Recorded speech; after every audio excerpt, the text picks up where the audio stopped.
पंजाब केसरी में आप सबका स्वागत है। मैं हूं चंद्रशेखर धरनी। इस वक्त हम मौजूद हैं भोपाल सिंह खत्री जी के पास। हरियाणा कर्मचारी चयन आयोग के अध्यक्ष हैं। इनसे बातचीत करेंगे। कई चीज़ें ऐसी हैं जो लाभप्रद भी हैं, जैसे कि सोशल मीडिया। वो कई सूचनाएं देने के लिए तो सार्थक भी साबित होता है, लेकिन कहीं ना कहीं उसके नकारात्मक प्रभाव भी देखे जाते हैं। सोशल मीडिया पर जिस प्रकार का प्रचार दुष्प्रचार आजकल चल रहा है, उन सब विषयों पर खुलकर चर्चा करेंगे खदरी साहब से। सबसे पहले सर, आपका स्वागत है पंजाब केसरी में। बहुत बहुत धन्यवाद। आपसे भी दर्शकों को नमस्कार मेरा।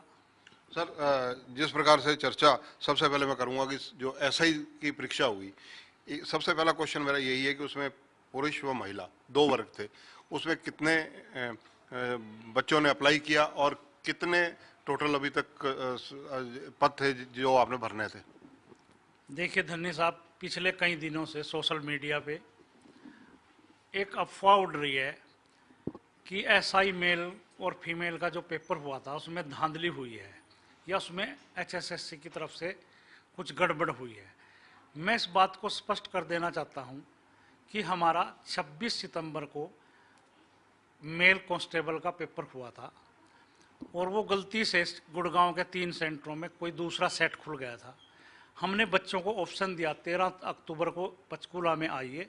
अगर कोई ये सोचता है कि मेरा क्वेश्चन मेरे पास सेट गलत खुल गया था और वो डिफ़िकल्ट था दूसरे सेट से जो हरियाणा में हुआ पेपर, तो 13 तारीख को हमने 580 बच्चे बुलाए, जिनमें से 350 बच्चों ने 350 बच्चे परीक्षा में बैठे और बाकी ने ये मान लिया कि जो हमने सेट पहले दिया था हमारा वही मान लिया जाए।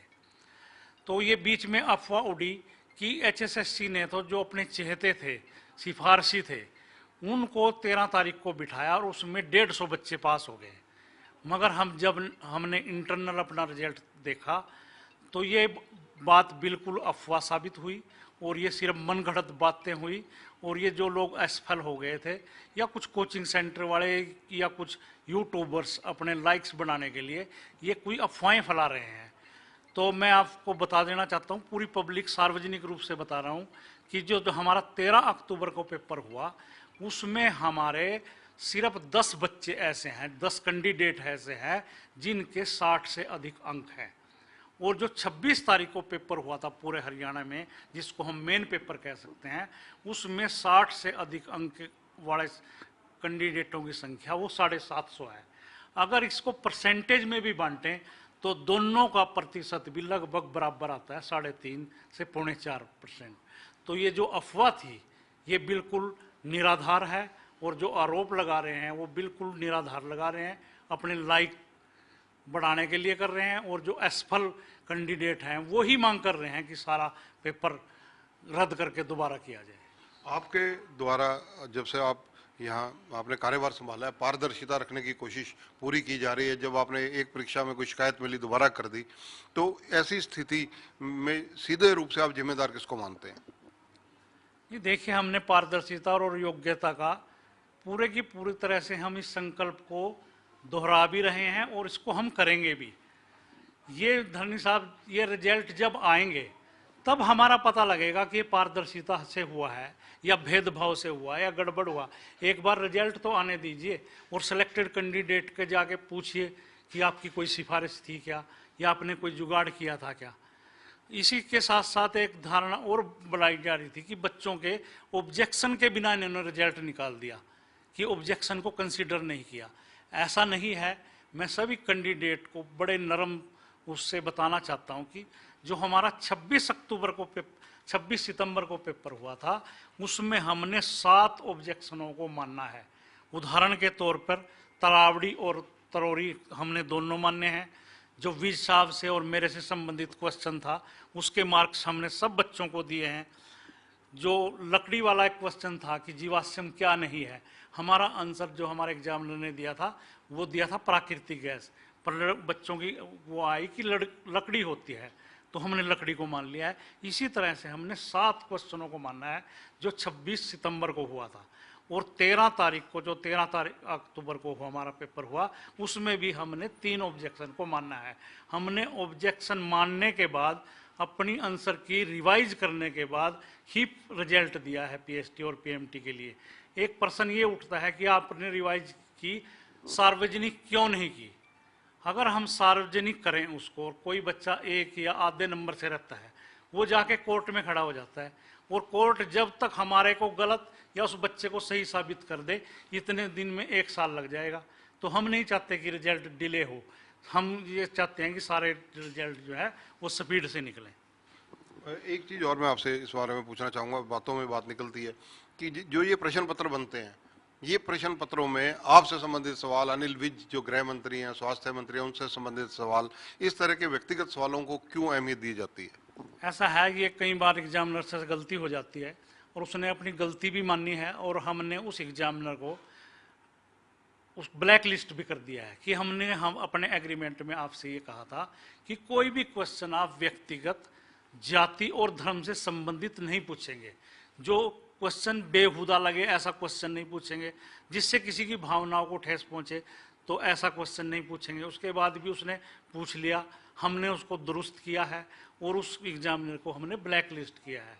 इसमें जो आपके कहने की भावना है, तो हम प्रूफ रीडिंग तो करते नहीं कि एग्जाम क्या आएगा। फिर भी हमने एक एक्सपर्ट की वो बनाई है टीम अब, कि वो प्रश्न पत्र तो नहीं देखे, पर वो उसका प्रश्न बैंक जरूर देखे जहां से वो प्रश्न उठाएगा। ये नहीं बताए कि इस शिफ्ट के में ये क्वेश्चन है, ये हैं, इतने हैं। अगर उसने 50,000 क्वेश्चन है तो हम उन 50,000 क्वेश्चनों को रीड करेंगे, ना कि पेपर को। अगर उन 50,000 क्वेश्चन में कोई आपत्तिजनक हमारे को लगता है तो हम उसको कहेंगे इसको हटा दो आप।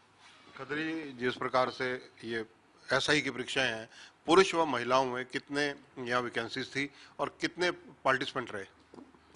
जो मेल इंस्पेक्टर थे पुलिस के, उसमें 1,58,000 लोगों ने अप्लाई किया था, और वो 1,07,000 के करीब उन्होंने परीक्षा दी है। इसी तरह जो फीमेल एसआई था, उसमें लगभग 56,000 जो हमारी बेटियां बहनें हैं उन्होंने अप्लाई किया था, और लगभग 42,000 कैंडिडेट जो है वो परीक्षा देने आए हैं। ये जो मेल की पोस्ट हैं, जो पद हैं, वो 400 हैं, और जो फीमेल की है, जो महिलाओं की है, वो 65 पोस्ट हैं। आपसे एक जानकारी और लेनी चाहूंगा, क्योंकि यूट्यूब और सोशल मीडिया जहां एक तरफ लाभप्रद है वहां नुकसानदायक तो है ही है। जैसा कि आपने अभी बताया, लाभप्रद इस नाते है कि कुछ बच्चे क्वेरीज खड़ी करते हैं, वो क्वेरीज आपसे पूछनी चाहूंगा जो सोशल मीडिया के माध्यम से है कि आपकी बहुत लंबा समय होता जा रहा है कि एडवर्टाइजमेंट आपने की हुई है HSIDC के सहायक प्रबंधक की इंफ्रास्ट्रक्चर में, और इसके अलावा इलेक्शन नायब तहसीलदार है, इलेक्शन कानूगो है। ये परीक्षाएं आखिर कब ली जाएंगी? ये बच्चों का इंतजार कब खत्म होगा? देखिए धरनी जी, जब से हमारा आयोग बना है, हमने लगभग 65 कैटेगरी के एग्ज़ाम लिए हैं, 65 कैटेगरी के। और हमारी कोई भी संडे और सैटरडे ऐसा नहीं है जिस दिन हम परीक्षा ना लेते हों किसी ना किसी पद के लिए। तो अब भी हमारा 14 नवंबर का एग्ज़ाम है, और 14 के बाद हमारा 17, 18, 19 दिसंबर को है।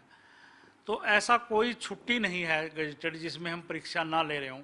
हम सिर्फ उस दिन को टालते हैं जिसमें हमारा HPSC के साथ, UPSC के साथ या SSC के साथ कोई क्लैश हो डेट्स में। जैसे अब 13 तारीख को हमने अपना कैंसिल किया क्योंकि जुडिशरी का पेपर हो रहा है उस दिन। तो हमने सारा शेड्यूल दिसंबर तक का बना दिया 31।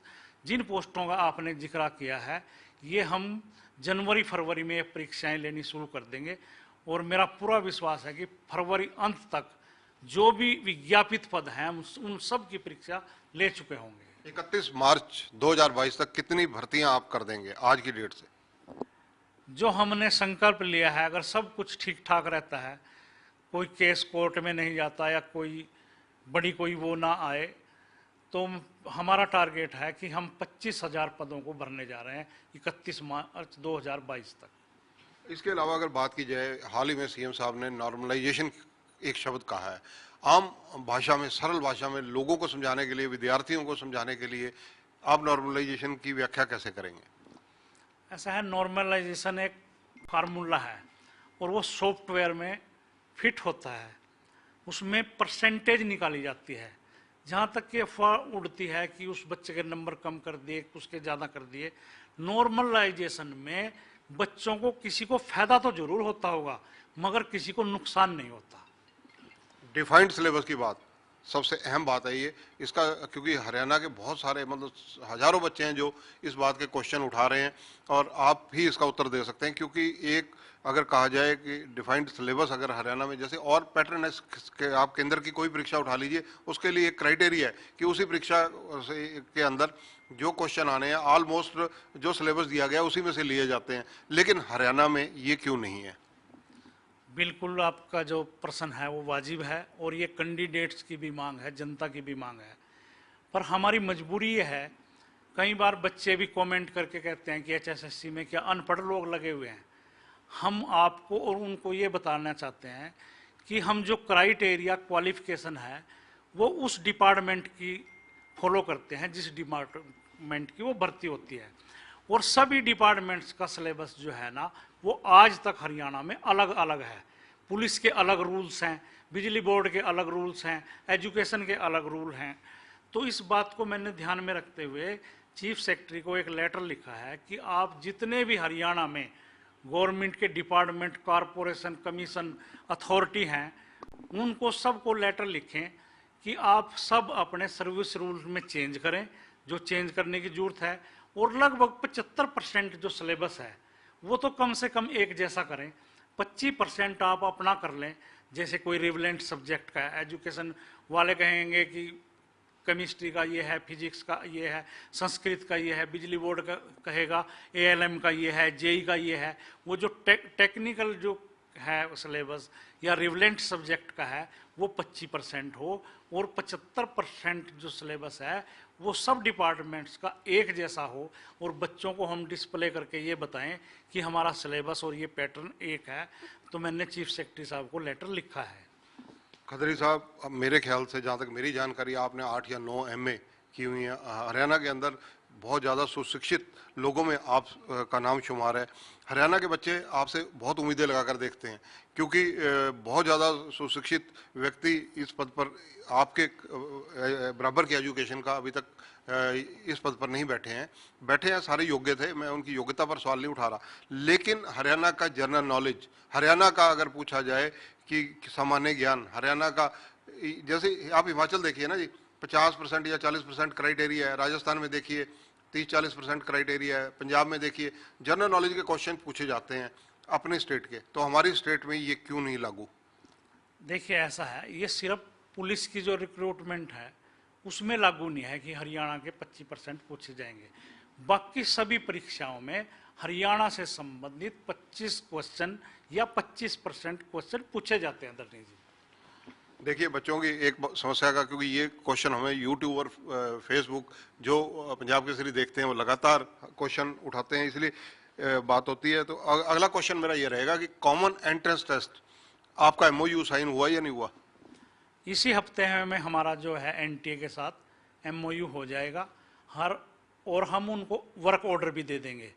वर्क ऑर्डर और एमओयू जो एग्रीमेंट है होने के बाद एनटीए हमारे को ये बताएगा कि हम परीक्षाएं कब कराने जा रहे हैं, दिसंबर में कराएंगे, जनवरी में कराएंगे, फरवरी में कराएंगे। ये एग्रीमेंट जिसकी आप बात कर रहे हैं ये इसी हफ्ते में हो जाएगा। धन्यवाद। तो ये है भोपाल सिंह खत्री, चेयरमैन है हरियाणा कर्मचारी चयन आयोग के। हरियाणा के बच्चों के लिए कुछ अच्छी खबरें इनसे डिस्कशन में निकल कर आई हैं। सबसे पहली बात ये कि पुलिस की भर्ती को छोड़कर बाकी परीक्षाओं में 25% सामान्य ज्ञान के प्रश्न अवश्य हरियाणा से रिलेटेड कंटिन्यूटी में रहेंगे और आते रहेंगे।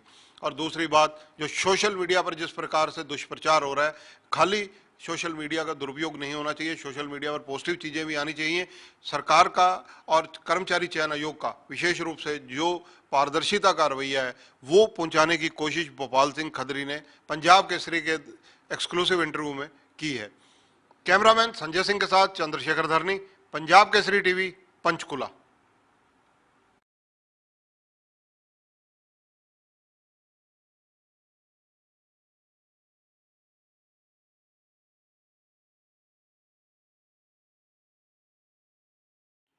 पंजाब केसरी में आप सबका स्वागत है। मैं हूं चंद्रशेखर धरनी।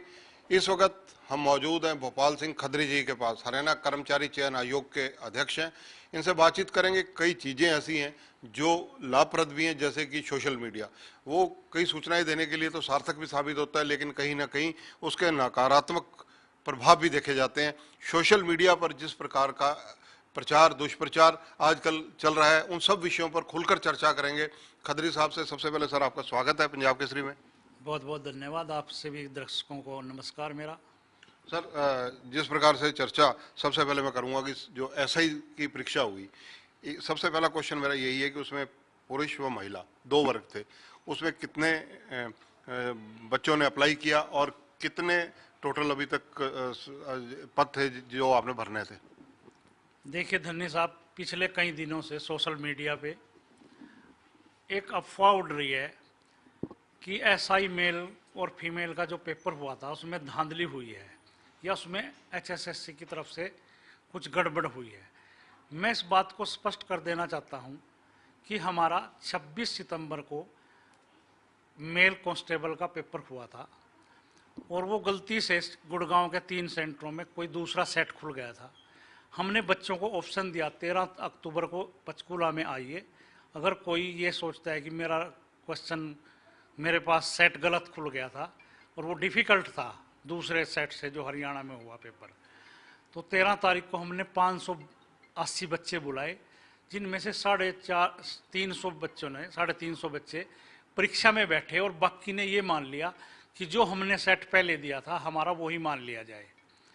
तो ये बीच में अफवाह उड़ी कि एचएसएससी ने तो जो अपने चहेते थे, सिफारशी थे, उनको 13 तारीख को बिठाया और उसमें 150 बच्चे पास हो गए। मगर हमने इंटरनल अपना रिजल्ट देखा तो ये बात बिल्कुल अफवाह साबित हुई और ये सिर्फ मनगढ़ंत बातें हुई और ये जो लोग असफल हो गए थे या कुछ कोचिंग सेंटर वाले या कुछ यूट्यूबर्स अपने लाइक्स बनाने के लिए ये कोई अफवाहें फैला रहे हैं। तो मैं आपको बता देना चाहता हूँ, पूरी पब्लिक सार्वजनिक रूप से बता रहा हूँ कि जो हमारा 13 अक्टूबर को पेपर हुआ उसमें हमारे सिर्फ 10 बच्चे ऐसे हैं, 10 कैंडिडेट ऐसे हैं जिनके 60 से अधिक अंक हैं। और जो 26 तारीख को पेपर हुआ था पूरे हरियाणा में, जिसको हम मेन पेपर कह सकते हैं, उसमें 60 से अधिक अंक वाले कैंडिडेटों की संख्या वो 750 है। अगर इसको परसेंटेज में भी बांटें तो दोनों का प्रतिशत भी लगभग बराबर आता है, 3.5 से 4.25%। तो ये जो अफवाह थी ये बिल्कुल निराधार है और जो आरोप लगा रहे हैं वो बिल्कुल निराधार लगा रहे हैं, अपने लाइक बढ़ाने के लिए कर रहे हैं और जो असफल कैंडिडेट हैं वो ही मांग कर रहे हैं कि सारा पेपर रद्द करके दोबारा किया जाए। आपके द्वारा जब से आप यहाँ आपने कार्यभार संभाला है, पारदर्शिता रखने की कोशिश पूरी की जा रही है। जब आपने एक परीक्षा में कोई शिकायत मिली दोबारा कर दी, तो ऐसी स्थिति में सीधे रूप से आप जिम्मेदार किसको मानते हैं? ये देखिए, हमने पारदर्शिता और योग्यता का पूरे की पूरी तरह से हम इस संकल्प को दोहरा भी रहे हैं और इसको हम करेंगे भी। ये धरनी साहब, ये रिजल्ट जब आएंगे तब हमारा पता लगेगा कि ये पारदर्शिता से हुआ है या भेदभाव से हुआ है या गड़बड़ हुआ। एक बार रिजल्ट तो आने दीजिए और सिलेक्टेड कैंडिडेट के जाके पूछिए कि आपकी कोई सिफारिश थी क्या या आपने कोई जुगाड़ किया था क्या। इसी के साथ साथ एक धारणा और बनाई जा रही थी कि बच्चों के ऑब्जेक्शन के बिना इन्होंने रिजल्ट निकाल दिया, कि ऑब्जेक्शन को कंसीडर नहीं किया। ऐसा नहीं है। मैं सभी कैंडिडेट को बड़े नरम उससे बताना चाहता हूं कि जो हमारा 26 सितंबर को पेपर हुआ था उसमें हमने 7 ऑब्जेक्शनों को मानना है। उदाहरण के तौर पर तरावड़ी और तरोरी हमने दोनों माने हैं। जो विज साहब से और मेरे से संबंधित क्वेश्चन था उसके मार्क्स हमने सब बच्चों को दिए हैं। जो लकड़ी वाला एक क्वेश्चन था कि जीवाश्म क्या नहीं है, हमारा आंसर जो हमारे एग्जामिनर ने दिया था वो दिया था प्राकृतिक गैस, पर बच्चों की वो आई कि लकड़ी होती है, तो हमने लकड़ी को मान लिया है। इसी तरह से हमने 7 क्वेश्चनों को मानना है जो 26 सितंबर को हुआ था। और 13 तारीख को जो 13 अक्टूबर को हमारा पेपर हुआ उसमें भी हमने 3 ऑब्जेक्शन को मानना है। हमने ऑब्जेक्शन मानने के बाद अपनी आंसर की रिवाइज करने के बाद ही रिजल्ट दिया है पीएसटी और पीएमटी के लिए। एक प्रश्न ये उठता है कि आपने रिवाइज की, सार्वजनिक क्यों नहीं की?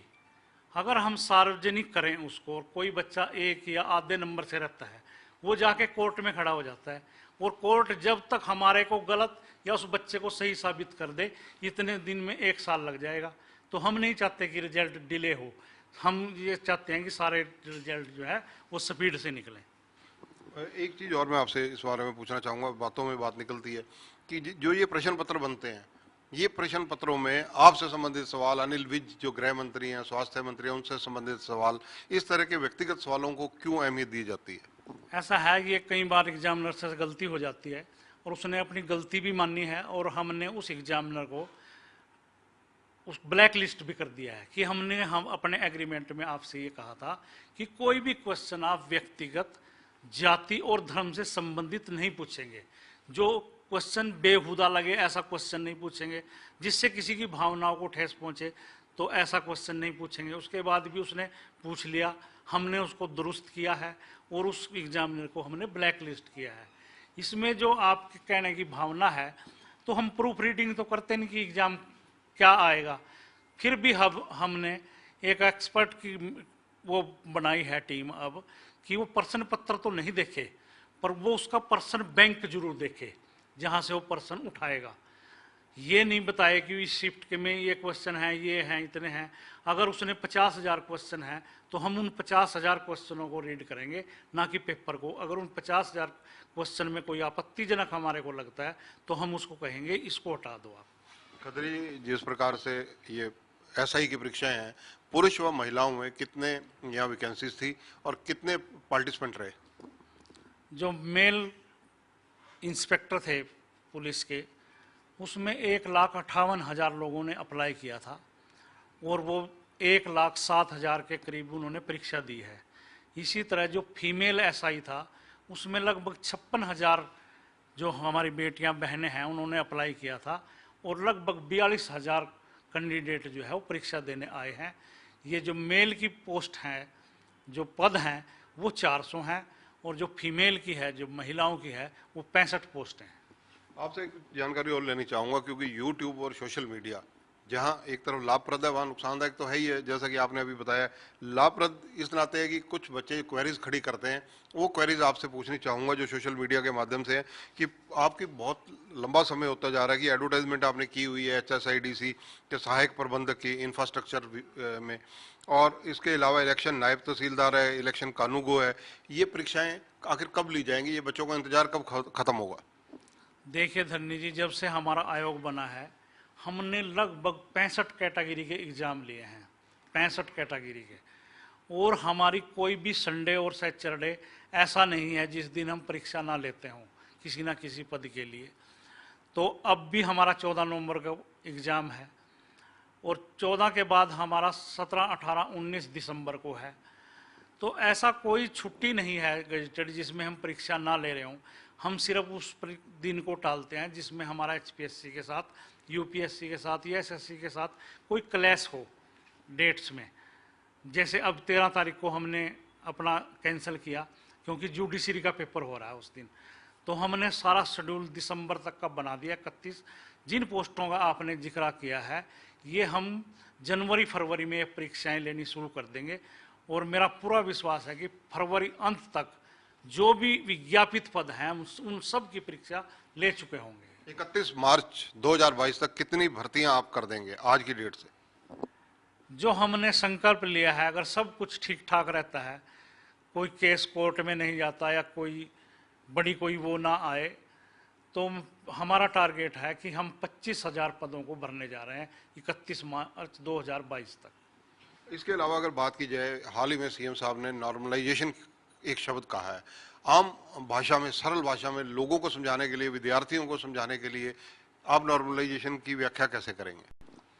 ऐसा है, नॉर्मलाइजेशन एक फार्मूला है और वो सॉफ्टवेयर में फिट होता है। उसमें परसेंटेज निकाली जाती है। जहाँ तक कि अफवाह उड़ती है कि उस बच्चे के नंबर कम कर दिए, उसके ज़्यादा कर दिए, नॉर्मलाइजेशन में बच्चों को किसी को फायदा तो जरूर होता होगा मगर किसी को नुकसान नहीं होता। डिफाइंड सिलेबस की बात सबसे अहम बात है ये इसका, क्योंकि हरियाणा के बहुत सारे मतलब हजारों बच्चे हैं जो इस बात के क्वेश्चन उठा रहे हैं और आप भी इसका उत्तर दे सकते हैं। क्योंकि एक अगर कहा जाए कि डिफाइंड सिलेबस अगर हरियाणा में, जैसे और पैटर्न है, आप केंद्र की कोई परीक्षा उठा लीजिए, उसके लिए एक क्राइटेरिया है कि उसी परीक्षा के अंदर जो क्वेश्चन आने हैं ऑलमोस्ट जो सिलेबस दिया गया उसी में से लिए जाते हैं। लेकिन हरियाणा में ये क्यों नहीं है? बिल्कुल आपका जो प्रश्न है वो वाजिब है और ये कैंडिडेट्स की भी मांग है, जनता की भी मांग है। पर हमारी मजबूरी ये है, कई बार बच्चे भी कमेंट करके कहते हैं कि एचएसएससी में क्या अनपढ़ लोग लगे हुए हैं।